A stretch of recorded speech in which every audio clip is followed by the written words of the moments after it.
आप जम्मू कश्मीर के अनंतनाग पहुंचे ऑफिसर्स के साथ, आज आपने एक बैठक भी ली दूरू हल्के इंतखाब के हवाले से। तो कुल मिलाकर बताइए कि दूरू वेरीनाग के लिए क्या रोड मैप आपने तैयार किया है? देखिए, ये तो हमारे इस साल के चुनाव के बाद में पहली मेरी इंटरेक्टिव मीटिंग थी। डिस्ट्रिक्ट लेवल और सब डिवीजन लेवल ऑफिसर जो यहाँ पर थे, तो आज का दिन तो मुझे सीखने का था, क्योंकि 10-11 साल के बाद में वापस इन साथियों से मुलाकात हुई है। और मुझे तो एतबार है, पहले भी जब मैं 2 बार था तो इन्हीं लोगों की वजह से हम अपने अपने इलाकों में कुछ बेहतर कर पाए थे, जिसको आज तक किसी ने बीट नहीं किया।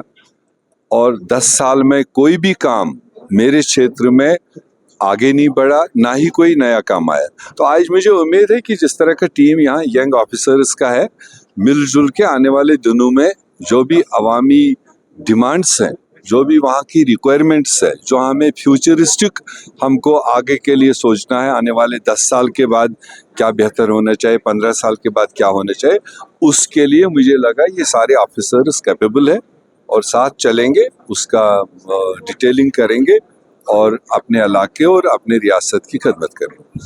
सर, ये बताएं कि हमने देखा कि चुनाव के दौरान जब आप लोगों के पास गए काफी वक्फे के बाद, तो कई सारे वादे, कई सारे लोगों की उम्मीदें आपसे, और उन उम्मीदों को आप किस नजरिए से देखते हैं? क्योंकि जैसे आप खुद भी कहते हैं कि यूटी में पहला क्लास है आप। कोई बात नहीं, यूटी हो स्टेट हो, ग्राउंड पर तो उसका कोई फर्क नहीं पड़ता है। वो तो लिमिटेड ऊपर काबीना और गवर्नर हाउस के दरमियान की चीजें हैं, मगर ग्राउंड पर जब हमने काम करना है तो ग्राउंड का आदमी ही काम करता है। वीएलडब्ल्यू का ही काम करेगा, जेई का ही काम करेगा। अगर वो इफेक्टिवली लोगों के इन रिफ्लेक्शंस को आगे बढ़ाएंगे तो उसमें कोई दरार नहीं आ सकती है, उसमें हमारे लिए कोई फर्क नहीं पड़ता है।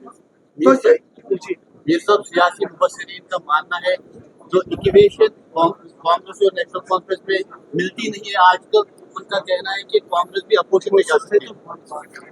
अभी ऐसी कोई नौबत नहीं है कि जो मुबस्सिरीन कह रहे हैं, ऐसी कोई नौबत नहीं है। ये तो दुनिया जानता है, नेशनल कॉन्फ्रेंस एक रीजनल पार्टी है, एक रीजनल एजेंडा उनकी टॉप प्रायोरिटी है, और कांग्रेस एक नेशनल पार्टी है।